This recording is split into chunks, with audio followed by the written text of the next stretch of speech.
अस्सलाम वालेकुम। जैसा कि मैंने आपसे कहा था कि मैं एक वीडियो भेजूँगा आपको और उसमें वो प्रोसेस होगा, रिपीट होगा जो हमने वहाँ किया था डोमेन नेम और होस्टिंग रजिस्टर करने के लिए, free domain name and hosting.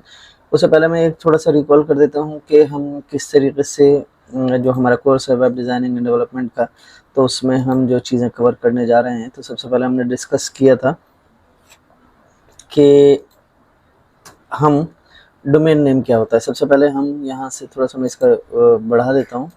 हमने सबसे पहले किया था डोमेन नेम एंड होस्टिंग।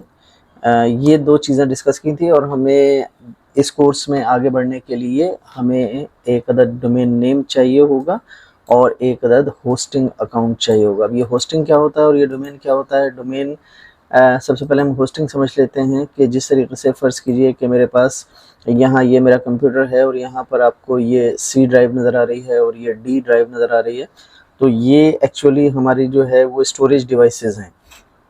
सी के अंदर ऑपरेटिंग सिस्टम होता है, इसलिए हम कोशिश करते हैं कि सी के अंदर ऐसा कुछ सेव ना करें कि जिसको बाद में अगर डिलीट करें और बाय मिस्टेक कोई चीज़ ऐसी सिस्टम फाइल डिलीट हो जाए तो हमारा जो कंप्यूटर है वो स्टॉप हो जाए वर्क करना। तो हम उसके लिए एक एक्सटेंडेड ड्राइव बनाते हैं जो कि हमारे एक ही डिवाइस का पार्टीशन हो सकता है, यानी वर्चुअली 2 हैं ये डिवाइसेस लेकिन एक्चुअली एक ही ड्राइव है जिसके हमने 2 पार्टीशन कर दिए हैं। एक को हमने सी का नाम दिया है और एक को हमने डी का नाम दिया है।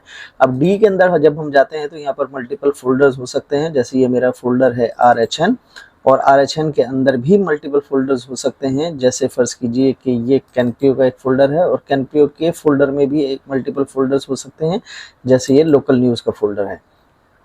अब हम इसमें भी मल्टीपल फ़ोल्डर्स हो सकते हैं, जैसे फ़र्ज़ कीजिए ये हमज़ा है फ़ोल्डर। अब यहाँ अब देखिए मैं इस पीसी में हूँ, यहाँ पर डी ड्राइव में हूँ, उसके बाद RHN में हूँ, कैनपियो में हूँ और अगर मैं देखूँ तो इसका ये एड्रेस बनता है। इसको मैं अगर कॉपी करके यहाँ आपको दिखाऊँ तो इसका ये एड्रेस कुछ बनता है, ये एड्रेस बना, ठीक है। अब ये एड्रेस यहाँ पर हमें बता रहा है कि डी में एक फ़ोल्डर है RHN, उसके अंदर एक और फ़ोल्डर है कैनपियो, उसके अंदर एक और फ़ोल्डर है लोकल न्यूज़ और उसके अंदर एक और फ़ोल्डर है हमज़ा।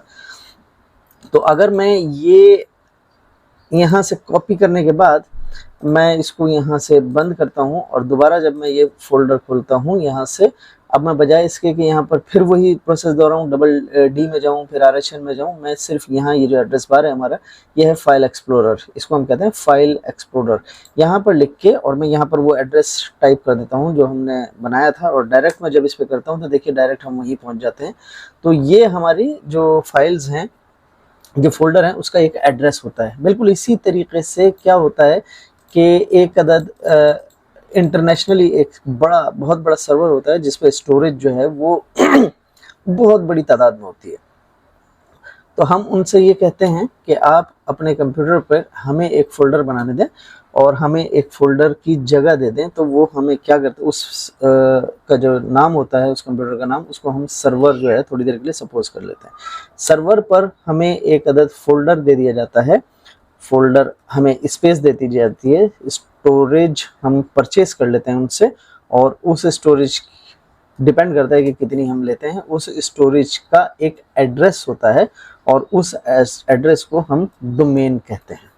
जब भी हम स्टोरेज परचेज़ करते हैं या डोमेन परचेज़ करते हैं, डोमेन विदाउट स्टोरेज बेकार होता है और इस स्टोरेज को हम होस्टिंग कहते हैं, ठीक है। ये हमने बहुत डिटेल के साथ क्लास में डिस्कस किया था और हमें डोमेन और होस्टिंग दोनों के बगैर वेब डिज़ाइन का कोर्स जो है वो बिल्कुल बेकार रहेगा। तो डोमेन और होस्टिंग, डोमेन अगर हम परचेज़ करने जाएँ तो तकरीबन 3000 टू 3500 तक का हमें ये डोमेन मिलता है और उसके बाद अगर हम होस्टिंग परचेज़ करने जाएँ तो ये भी तकरीबन 3000 से लेकर और ऑनवर्ड्स, ये इसका कोई लिमिट नहीं है, जितनी आपको स्पेस चाहिए होती है उस हिसाब से ये आपको परचेज़ करनी पड़ती है। अब सवाल ये पैदा होता है कि हम ये कोर्स जो करने जा रहे हैं तो क्या आप लोग डोमेन और होस्टिंग परचेज़ करेंगे? ऑफ कोर्स नॉट, आप अभी नहीं करेंगे। तो उसके लिए हमारे पास क्या सॉल्यूशन है? हमारे पास है फ्री डोमेन एंड होस्टिंग। ये हम थोड़ी देर के लिए कुछ दिनों के लिए हम ये फ्री डोमेन एंड होस्टिंग, ये बहुत सारी ऐसी कंपनीज हैं जो आपको फ्री डोमेन ऑफर करते हैं, फ्री होस्टिंग ऑफर करते हैं। लेकिन ये क्या होता है कि फ्री डोमेन कुछ इस तरीके से होता है कि फ़र्ज़ कीजिए कि मेरा जो डोमेन है वो है www.rehanhaider.com, ये मेरा डोमेन है, ये मेरी वेबसाइट का एड्रेस है। तो ये मैंने पैसे देकर ख़रीदा है, और अगर हम फ्री लेंगे तो वो इस तरीके का डोमेन नहीं होगा। अगर मैं परचेस करूँगा फ्री तो कुछ इस तरीके का हो सकता है कि www.rehanhaider.free.com, कुछ इस तरीके से होता है, या बीच में कोई भी ऐसा वर्ड आ जाएगा जिससे मालूम होगा कि वो फ्री होगा। तो ये डिसएडवांटेज है इसमें, लेकिन ऑफ कोर्स हम चूँकि प्रैक्टिस करने जा रहे हैं सिर्फ, तो हम ये बर्दाश्त कर सकते हैं। तो उसके लिए हमारे पास एक अदद वेबसाइट मौजूद है, बहुत सारी वेबसाइट्स हैं, आप गूगल में सर्च कर सकते हैं, लेकिन इस वक्त जो मैं जिस पर मैं चाहता हूं कि आप सब लोग उस पर अकाउंट बनाएं, उसका नाम है www.infinityfree.com। इस वेबसाइट पर जाकर अपना अकाउंट बनाएंगे। हम देखते हैं कि ये किस तरीके से होगा। मैं यहाँ पर अपना ब्राउज़र खोल लेता हूँ, ये हमारा ब्राउज़र है, और यहाँ पर मैं न्यू टैब में हमने लिखा था इन्फिनिटी फ्री, मैं इसको सर्च करता हूँ और ये हमारे पास पहले ही आ गया। infinityfree.com पर मैं क्लिक कर देता हूँ। इन्फिनिटी फ्री, जैसा कि नाम से ही जाहिर है कि फ्री ऑफर कर रहा है हमें, फ्री होस्टिंग। और यहाँ आप देखें तो ये हमें कह रहा है कि PHP एंड MySQL, जब हम वेब डिज़ाइन की स्टेज से आगे बढ़ेंगे और जब हम डेवलपमेंट की तरफ जाएंगे तो वहाँ हमें सर्वर साइड स्क्रिप्टिंग पर काम करना होगा जो है PHP, और जब हम सर्वर साइड स्क्रिप्टिंग पर काम करेंगे तो वहाँ हमें MySQL पर भी काम करना पड़ेगा जो है एक डेटाबेस। तो ये दोनों को सपोर्ट करता है जो हमारे बहुत काम का है। फिर आगे वो हमें बता रहा है कि हमारी जो वेबसाइट बनेगी, जो हमें ये फ्री ऑफर करेगा, उस पर कोई ऐड भी नहीं लगाएगा। खैर, हम चलते हैं, आगे बढ़ते हैं और यहाँ पर रजिस्टर नाउ कर लेते हैं। रजिस्टर नाउ में सबसे पहले मुझे अपना एक अदद ईमेल एड्रेस इसको प्रोवाइड करना पड़ेगा, और मैं यहाँ पर देता हूँ अपना ईमेल एड्रेस gmail.com। मैं दे देता हूँ rehannaqvi@hotmail.com, और उसके बाद मैं यहाँ पर पासवर्ड दे दूँगा, कोई भी मैं पासवर्ड इसको दे सकता हूँ। मैंने ये पासवर्ड दे दिया। पासवर्ड सिर्फ अल्फ़ाबेट और नंबर्स होने चाहिए, कोई स्पेशल कैरेक्टर नहीं होना चाहिए। उसके बाद मैं यहाँ इस पर क्लिक करूँगा, I have read and agree to the terms of service, और उसके बाद मैं यहाँ से साइन अप कर लूँगा। जैसे साइन अप करूँगा तो ये मुझे मैसेज देता है कि आपका साइन अप हो गया है, और आपका ईमेल वेरीफाई करने के लिए एक लिंक आपके ईमेल पर भेजा गया है। वो ईमेल जो मैंने वहाँ पर रजिस्ट्रेशन करते वक्त दिया था, वहाँ जाकर चेक करूँगा ईमेल, और उस ईमेल में एक लिंक आया होगा वेरिफिकेशन के लिए, वो मैं अब देखते हैं हमारे पास कि यहाँ ईमेल आया है या नहीं आया हमारे पास। तो ये हमारे पास ईमेल आ चुका है, infinity free verify email address. तो इसके ऊपर जब मैं क्लिक करूँगा तो देखिए यहाँ पर लिखा हुआ है वेरीफाई ईमेल एड्रेस। मैं इस पर क्लिक करूँगा और यहाँ हमारी रजिस्ट्रेशन कंप्लीट हुई है, और अब हमें यहाँ पर वेबसाइट बनानी है। तो अब होस्टिंग अकाउंट बनाना है, और होस्टिंग अकाउंट अभी तक हमारे पास नहीं है, तो हमारे पास ऑप्शन आ रहा है no account yet, create an account now. तो हम यहाँ पर क्रिएट एन अकाउंट यहाँ से भी क्लिक कर सकते हैं, और यहाँ पर भी हमारे पास एक आ रहा है क्रिएट अकाउंट। तो मैं इस पर क्लिक करता हूँ, और यहाँ हमें ऑप्शन दे रहा है कि बहुत सारे अकाउंट्स आप बना सकते हैं, लेकिन हमारा अभी फ़िलहाल पे करने का कोई इरादा नहीं है। तो मैं यहाँ पर जो इन्फिनिटी फ्री है, जो डील $0 में हो रहा है, फॉरएवर हमेशा $0 रहेगा, और लेकिन इसमें यह है कि सिर्फ 5 GB डिस्क स्पेस हमें मिल रहा है, और हमें बैंडविड्थ जो है वो अनलिमिटेड मिल रही है, और हमारे पास होस्टेड डोमेन्स जो हैं वो भी अनलिमिटेड हो जाएंगे। तो बाकी चीज़ें जो हैं वो बहुत सारी हमें अभी नहीं मिल रही हैं, तो हम यहाँ पर क्रिएट न्यू कर लेते हैं। यहाँ अब हमसे पूछ रहा है कि आप अपना डोमेन नेम सेलेक्ट कर लीजिए। मैं यहाँ पर डोमेन नेम अपना देता हूँ रेहान नकवी, और उसके बाद फिर देखिए जैसे मैंने कहा था कि एक सब डोमेन है। कस्टम डोमेन पे अगर मैं क्लिक करूंगा तो वहां मुझे पे करना पड़ेगा। मैं सब डोमेन ले रहा हूँ। सब डोमेन का मतलब ये है कि रेहान नकवी रहेगा मेरा डोमेन, उसके बाद ये greatsite.net, या फिर यहाँ से मैं ये RFGD कर लेता हूँ। RFGD rehanakvi.rf.gd ये मेरा डोमेन नेम रहेगा। और मैं चेक अवेलेबिलिटी करता हूँ तो वो मुझे बता देगा कि बिल्कुल ठीक है, अवेलेबल है। यहाँ मैं अकाउंट जो लेबल है उसको मैं रख दूंगा रेहान हैदर नकवी, मेरा नाम है। ये मैंने अकाउंट टाइटल रख लिया। अकाउंट यूज़र नेम सेम रहेगा जो मैंने पहले रखा था, ये मुझे खुद देगा। और यहाँ पर मैं होस्टिंग अकाउंट के लिए एक डिफरेंट जो है वो पासवर्ड दूंगा। और यहाँ पर मैं इसको हाइड कर देता हूँ और यहाँ पर कर देता हूँ मैं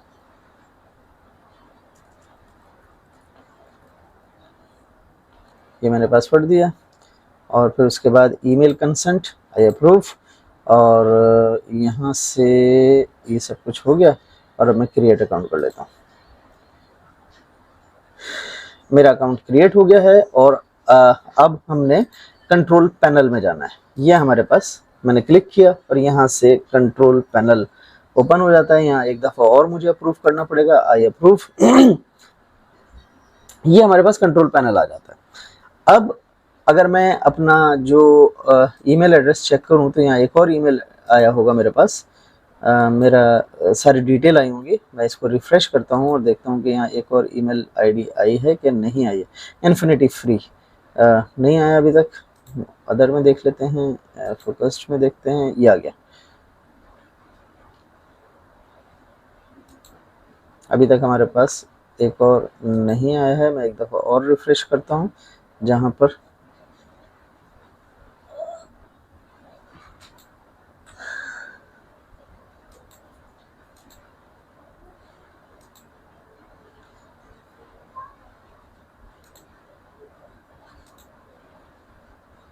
ये आ गया। इस ईमेल पर मैं क्लिक करूंगा और देखिए यहाँ पर ये डिटेल आ गई है कि ये मेरा यूज़र नेम है। ये यूज़र नेम हमें बाद में काम आएगा। और ये मेरा जो है वेबसाइट का टाइटल है जो मैंने दिया था। और ये मेरा डोमेन है। अब ये डोमेन मेरे पास आया है। मैं इसको कॉपी करके अगर मैं इसको खोलना चाहूँ कि मैं देखता हूँ मेरी वेबसाइट खुल रही है या नहीं, तो मैं इसको कॉपी कर लेता हूँ और फिर उसके बाद यहाँ से मैं इसके ऊपर एड्रेस डाल देता हूँ। ये मेरा रेहान नकवी जो मैंने डोमेन लिया था।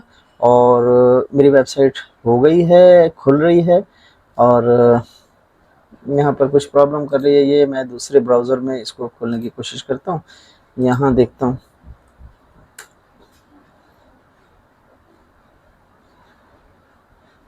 ये वेबसाइट खुल रही है। अब हमने अपना पहला पेज बनाना है, वेब पेज बनाना है और उसको अपलोड करना है। और देखना है कि ये इस वक्त क्या हुआ है कि इस वक्त हमारा डोमेन नेम रजिस्टर हो गया है और उसने ऑटोमेटिकली एक वेबसाइट वहां पर एक पेज लगा दिया है जिसे हम कहते हैं पार्क करना। यानी जब तक हम वेबसाइट बना ना लें, डिज़ाइन करके अपलोड ना कर दें, तो हमारी वेबसाइट, हमारा जो डोमेन है वो पार्क हो गया एक जगह। तो कोई भी इसको जब खोलेगा तो ये वेब पेज खुलेगा। अब हम चाहते हैं कि जब कोई यहाँ पर खुले तो उसे पता चलना चाहिए कि ये मेरा वेब पेज है। तो हम एक बहुत पहला अपना पेज जो है वो अभी डिज़ाइन करेंगे और उसको डिज़ाइन करने के बाद हम इसको अपलोड करेंगे। तो अब आप स्टेप बाय स्टेप देखिएगा कि मैं यहाँ वापस आता हूँ। यहाँ पर मैंने क्या खोला था, ये सी पैनल खुल गया था। सी पैनल खुलने के बाद यहाँ आप नीचे जाकर देखेंगे तो यहाँ पर ऑनलाइन फाइल मैनेजर है। इस पर हम क्लिक करेंगे और हमारा फाइल मैनेजर यहाँ पर खुल जाएगा। हमारे होस्टिंग अकाउंट में जो हमारी वेबसाइट जहाँ हम अपलोड करेंगे वो जगह है। और यहाँ पर क्लियरली लिखा हुआ है do not upload files here. तो मैं क्या करूँगा, ये ऊपर एक फोल्डर नज़र आ रहा है, इसके ऊपर क्लिक करूँगा और इसको ओपन कर लूँगा। यहाँ पर मुझे फाइल जो है वो अपलोड करनी है और मेरी फाइल होगी HTML, जैसा हमने डिस्कस किया था, हाइपरटेक्स्ट मार्कअप लैंग्वेज। तो उसको बनाने का तरीका यह है कि हम अपने विंडोज़ में हम क्या करेंगे कि नोटपैड ओपन कर लेंगे। यहाँ से मैं सर्च करूँगा, ये नोटपैड लिखा हुआ है, मैं नोटपैड क्लिक करूँगा और ये नोटपैड ओपन हो गया। नोटपैड ओपन होने के बाद सबसे पहले हम ये काम करेंगे कि कुछ भी लिखने से पहले हम इसको सेव कर लेंगे फाइल। और मैं यहाँ आऊँगा, सेव नहीं करूँगा बल्कि मैं करूँगा सेव एज। इस सेव एज पे क्लिक करूँगा मैं और फिर उसके बाद यहाँ इसका नाम दूंगा मैं index.html और इसको मैं सेव करूँगा RHN में और डीएलसी के अंदर मैं जो है सेव कर लूँगा index.html, और फाइल टाइप जो है यहाँ से टेक्स्ट हटा के मैं ऑल फाइल्स कर देता हूँ। अभी मैंने कुछ भी लिखा नहीं था, ऑलरेडी है यहाँ पर, तो मैं किसी और जगह पर इसको सेव कर देता हूँ। चलें, मैं यहीं इसको रिप्लेस कर देंगे, इंडेक्स फाइल, यस रिप्लेस कर दीजिए। अभी हमने कुछ लिखा नहीं था, और मैं अगर जाऊं यहाँ पर यानी मैं RHN में था और मैं DLC में था, और यहाँ पर हमने बनाई थी इंडेक्स, तो ये इंडेक्स फाइल यहाँ पर नज़र आ रही है। और जब मैं इसको डबल क्लिक करता हूँ तो देखिए कि कुछ भी नहीं खुला, ये पेज खुल गया है यहाँ पर, लेकिन कुछ नज़र नहीं आ रहा है। ऊपर यहाँ देखिए आप टैब में index.html है। तो अब हम क्या करेंगे कि यहाँ वापस आएंगे अपनी फाइल के ऊपर। ये फाइल हमने यहाँ पर बनाई थी, और पीछे हमारी जो है ये index.html खुली हुई है, वेब पेज खुला हुआ है। यहाँ पर हमने सिर्फ और सिर्फ क्या करना है, मैंने कि hello my name is Rehan Haider Naqvi, मैंने सिर्फ ये किया। और अगर आपको याद हो तो हम इसको पहले सेव कर चुके हैं, और ये यहाँ पर index.html इसका नाम नज़र आ रहा है। अब जब हम किसी भी चीज़ को दोबारा अपडेट करते हैं तो फिर सेव एज करने की ज़रूरत नहीं होती है, फिर सिर्फ मैं क्या करूँगा, फाइल में जाऊँगा और सेव करूँगा, या Ctrl+S प्रेस कर दूँगा। अब ये सेव हो गई है। अब अगर मैं यहाँ पीछे आके इसको अपडेट करूँ, रिफ्रेश करूँ इस पेज को, तो देखिए यहाँ पर लिखा हुआ आ गया hello my name is Rehan Haider Naqvi. ठीक है, ये हमारी पहली HTML पहला पेज आपने यहाँ पर बनाया। ये मैंने सिंपल लिख दिया, कुछ भी यहाँ पर कोई कोडिंग नहीं लिखी, सिर्फ लिखा मैंने hello my name is Rehan Haider Naqvi. अब हम क्या करेंगे कि यहाँ से नीचे आ जाएंगे, और यहाँ पर हम लिखेंगे P, यहाँ दोबारा लिखेंगे hello my name is Rehan Haider Naqvi.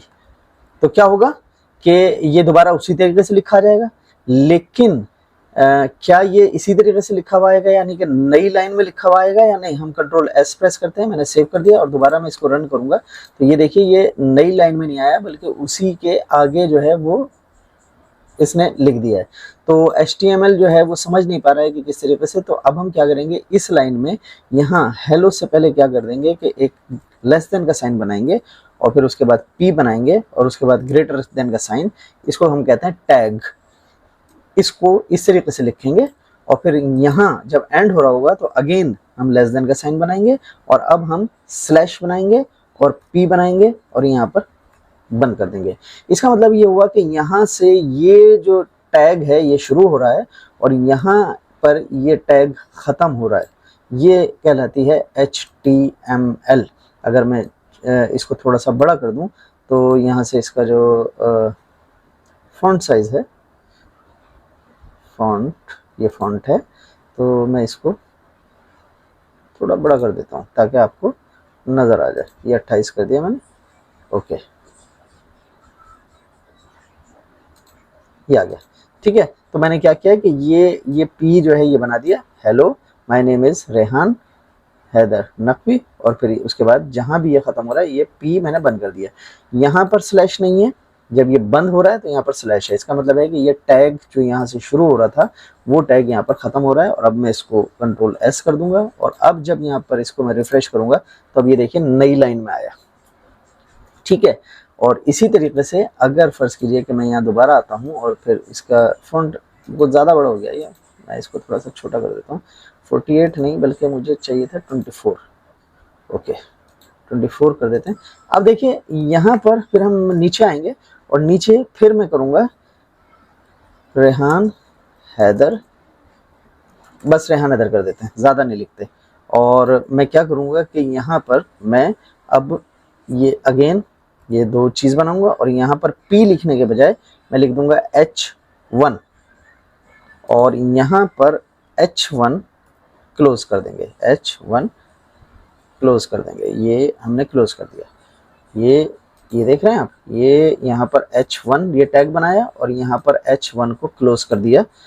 और अब हम इसको सेव कर देंगे, Ctrl+S प्रेस किया मैंने, और यहाँ पर आकर जब मैं देखूंगा तो ये देखिए अब रेहान हैदर लिखा हुआ आ रहा है थोड़ा बड़ा, यानी ये जो H1 है ये इसको हम कहते हैं हेडिंग 1।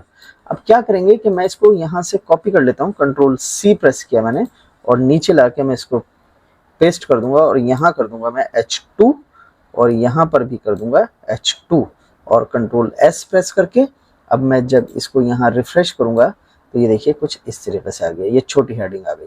इसी तरीके से मैं दोबारा जाऊंगा और यहाँ मैं इसको अगेन कॉपी करूंगा, पेस्ट किया मैंने और यहाँ पर H3 कर दिया और यहाँ पर H4 कर दिया। अगेन मैं कॉपी पेस्ट करूंगा, यहाँ पर H4 कर दिया, सॉरी यहाँ पर H3 ही होगा और यहाँ पर H4 कर दिया, ठीक है। और मैं कंट्रोल S करूंगा और अब जब मैं यहाँ पर चला कर देखूंगा तो ये देखिए ये मुख्तलिफ हेडिंग साइज जो हैं वो यहाँ पर आ गए। तो अब हम डिपेंड करता है कि यहाँ पर कोई हेडिंग बनाना चाह रहे हैं तो हम हेडिंग इस तरीके से बनाएंगे, जो भी कुछ लिखना है हमें उससे पहले H1 लिखेंगे अगर हेडिंग 1 बनानी है और उसके बाद जब ख़त्म हो जाएगा तो यहाँ पर इस टैग को स्लैश डाल के क्लोज कर देंगे। तो अब हमारे पास एक अदद वेब पेज बन गया है। अब हम चाहते हैं कि इस वेब पेज को यहाँ पर ये आना चाहिए, ये जो चीज़ है। तो हम क्या करेंगे कि यहाँ पर अपने फाइल मैनेजर में जाएंगे और यहाँ ये देखिए ये फाइल जो है था कहाँ पर, ये htdocs, ठीक है। और ये कहाँ से आया था, ये हमारा यहाँ कंट्रोल पैनल था, कंट्रोल पैनल में ओपन फाइल मैनेजर किया था हमने। ओपन फाइल मैनेजर में यहाँ पर htdocs लिखा हुआ है, इसके ऊपर क्लिक करके हमने इसको ओपन किया था और यहाँ पर हमें अपलोड करनी है। तो ये देखिए नीचे सबसे पहला जो आइकॉन है ये अपलोड करने का है, इस पर लिखा हुआ जाता है अपलोड। मैं इस पर क्लिक करूँगा, अपलोड फाइल, और अब मैं इसे बताऊँगा फाइल कहाँ पर है। हमारे पास आज HN में थी और ये DLC में थी और इसका नाम था index.html। ये रहा index.html, ये अपलोड हो जाएगी, ये अपलोड हो रही है।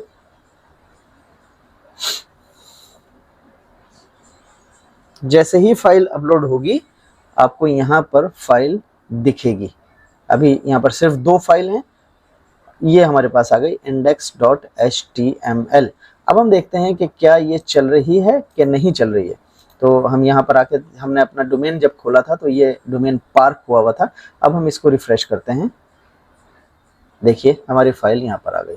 तो हमने सक्सेसफुली क्या किया कि एक अदद फ्री डोमेन नेम रजिस्टर किया, एक होस्टिंग अकाउंट बनाया और उसके बाद हमने अपना पहला वेब पेज बनाकर अपलोड किया और उसके बाद हमने अपना डोमेन चेक किया तो ये बहुत सक्सेसफुली रन हो रहा है। अब हम स्टेप बाय स्टेप अब दूसरी वीडियो जो मैं डालूंगा तो उसमें हम थोड़ा सा इसको बेहतर डिज़ाइन बनाकर इस वेब पेज को बनाएंगे और फिर उसके बाद अपलोड करेंगे और उसके बाद step by step her step पे हम ये आगे बढ़ते रहेंगे और उसके बाद हम मल्टीपल पेजेस पे काम करेंगे और अपनी बेहतरीन किस्म की जो है वो वेबसाइट इसी वीक के अंदर बनाकर अपलोड करेंगे।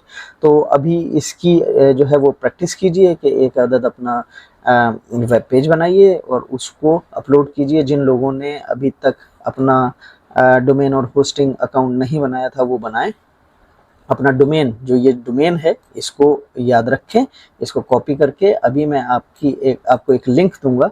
वो लिंक जब आप खोलेंगे तो आपको गूगल शीट खुलेगी और उस गूगल शीट पर आप अपना नाम सर्च कीजिएगा और उसके आगे अपना डोमेन नेम लिख दीजिएगा, ठीक है। अब तक के लिए इतना ही। इंशाल्लाह कल सुबह एक और वीडियो मैं अपलोड करूंगा जो हमारी आज की क्लास मिस हुई है, तो उसमें मुझे क्या कराना था वो सब करके मैं अपलोड करूंगा और उसके बाद उसके साथ एक असाइनमेंट भी होगा। वो असाइनमेंट पूरे करके आप सिर्फ अपलोड कर देंगे और मैं खुद देख लूँगा आपके डोमेन पर कि आपने किया है कि नहीं किया। तो तब तक के लिए थैंक यू वेरी मच, खुदा हाफिज़।